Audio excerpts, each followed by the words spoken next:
Salut, c'est Thomas du site gagnéoparisportif.com, ravi de te retrouver aujourd'hui pour cette nouvelle vidéo dans laquelle on va voir ensemble 3 sites de statistiques pour tes paris football. Alors, ces 3 sites que moi j'utilise, je vais même t'en présenter un 4e en bonus aujourd'hui qui, ça fait pas très longtemps qu'il existe, mais je trouve qu'il est génial.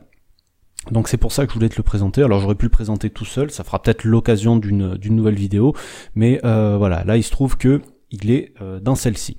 Alors, le premier site que j'utilise, c'est peut-être mon préféré, celui que j'utilise en référence si tu veux pour tous mes paris sur le foot, c'est celui-ci qui s'appelle soccerstat.com. Tu as tous les championnats du monde, comme tu peux voir le voir là sur la gauche de l'écran, enfin tous les championnats du monde. Forcément, il y en a qui y seront pas, mais il y en a énormément. Moi, principalement, je parie sur le foot européen, donc essentiellement voilà les championnats les plus connus. Et ce que j'aime bien sur ce site-là, c'est qu'au niveau des stats collectives, au niveau des stats de l'équipe, il est très complet. Il y a beaucoup d'informations. Alors il y en a encore plus quand on va fouiller dans les recoins où personne ne va jamais, mais déjà rien que dans l'utilisation basique, il est déjà assez riche. Donc tu vois là par exemple quand tu vas sur un championnat, déjà tu peux avoir accès à toutes les années précédentes, tu as le classement, tu as les derniers matchs, tu as les matchs à venir, tu as la forme actuelle, tout, enfin t'as un petit topo des scores, t'as encore une fois le classement sur le côté, t'as tout plein de classements alternatifs ici, des données sur le championnat en lui-même et plein d'autres tableaux que tu peux trouver là encore en dessous. Et ce que moi j'aime bien là-dedans, c'est que, en tout cas, je m'y retrouve assez facilement, donc c'est pour ça que je l'aime bien, c'est pour ça que je voulais te le présenter. Je vais pas t'expliquer non plus complètement comment l'utiliser, sinon la vidéo va durer 2 heures. Moi je l'aime bien, voilà. Alors il a des avantages, c'est que je te dis, il est assez complet pour tout ce qui est stats collectives, mais il manque certaines choses, notamment au niveau des stats individuelles. Alors tu pourras trouver les buteurs seulement, mais tu vas pas trouver les effectifs. Et il y a autre chose aussi que je trouve dommage sur ce site-là, c'est que tu vas avoir les derniers résultats en championnat dans ce tableau-là, par exemple, mais tu n'auras pas le calendrier réel de l'équipe. C'est-à-dire que s'il y a si par exemple entre Saint-Étienne et Lille, ils ont joué un match de coupe, t'es pas au courant. C'est pas précisé. D'accord? D'ailleurs, les derniers résultats, je crois que Caen a joué Lille, non, enfin bref, j'allais dire une bêtise. C'est pas le calendrier de Caen, c'est le calendrier Saint-Étienne. Donc ce que je veux dire, c'est que si Saint-Étienne joue en Coupe d'Europe, joue en Coupe de France, etc., tu le sauras pas ici. Donc c'est l'inconvénient principal, mais qui est facilement comblé avec un deuxième site que je voudrais te présenter, qui s'appelle WhoScored, qui est très bien celui-là pour... il peut suffire à lui, en fait il peut suffire tout seul celui-là si tu veux.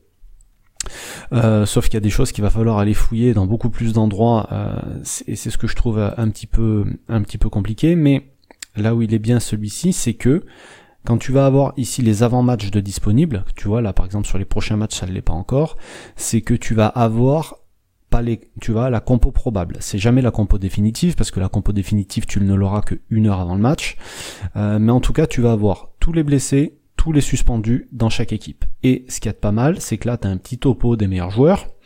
Tu vas avoir aussi accès aux notes de chaque joueur, donc ça te permettra de savoir si c'est un joueur important ou pas qui est absent. Si tu cliques sur le joueur, tu vas avoir des infos sur le joueur.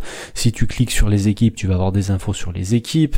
Si tu cliques sur l'historique des confrontations ici, tu vas avoir accès aux anciennes confrontations, donc tu peux voir à Saint-Étienne, tu peux voir à Nîmes, tu peux voir d'un point de vue général, avec les cartons, les buts, etc.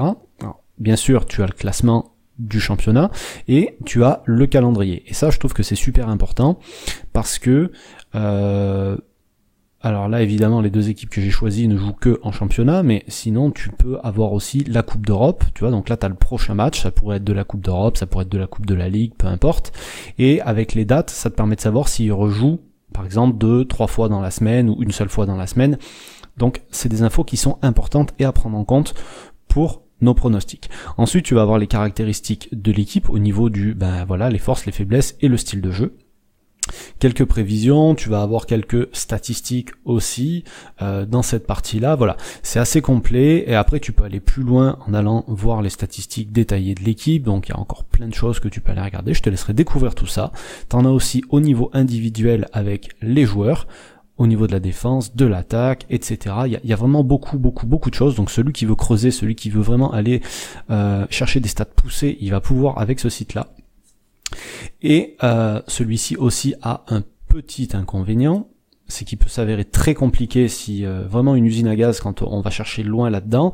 Et un petit inconvénient que je vais chercher ailleurs, que je trouve sur ces deux sites-là, c'est que les confrontations, moi j'aime bien regarder les confrontations entre les équipes, sans aller parler de bêtes noires, mais j'aime bien connaître les tendances, si tu veux.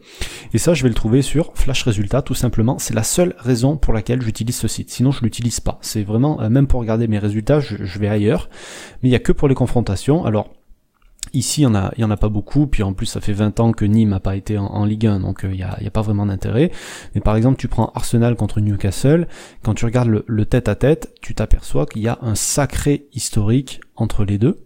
Ok, et tu t'aperçois en plus, si tu regardes à domicile pour Arsenal, qu'il y a vraiment, voilà, c'est assez clair quand on le regarde là, et ça tu le verras encore mieux quand tu le regardes sur ordinateur que sur mobile. La version mobile de Flash Résultats, moi je l'aime pas en tout cas pour ça.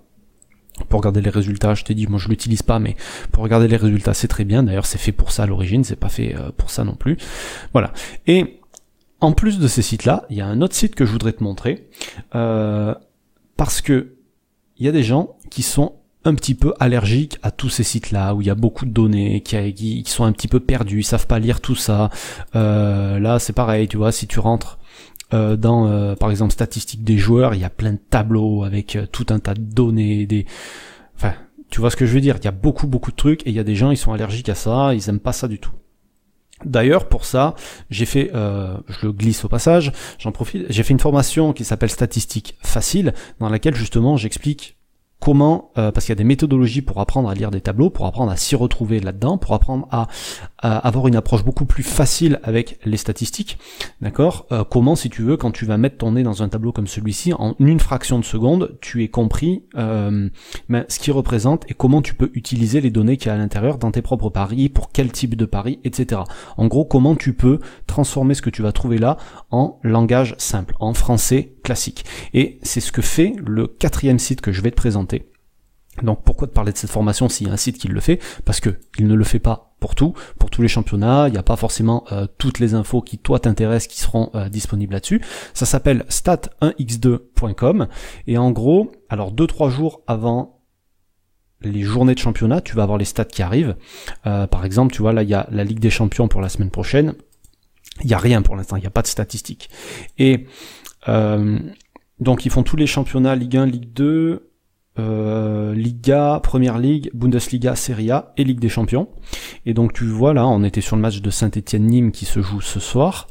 Donc là, tu vas avoir tout un tas de statistiques sur l'équipe 1, sur l'équipe 2 et sur la confrontation. Alors des fois sur la confrontation, il n'y a rien.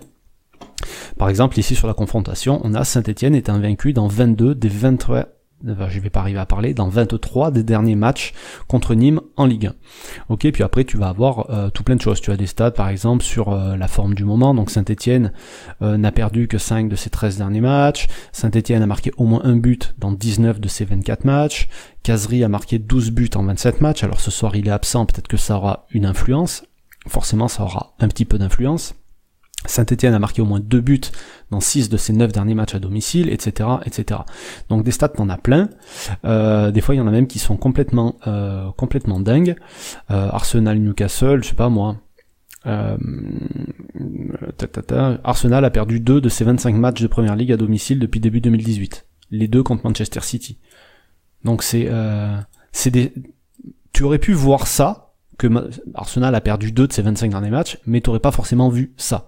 Et là, t'as le bilan total à domicile. Donc tu vois, sur 25 matchs, il y a quand même 20 victoires à domicile pour Arsenal. C'est quand même monstrueux à domicile. Et quand on a vu l'historique qu'on a pu voir là, mais qui est répété ici aussi, Arsenal est invaincu dans 16 de ses 18 derniers matchs à domicile contre Newcastle en Première Ligue. Voilà. En gros, ça te facilite, si tu veux, le travail d'éplucher des tableaux.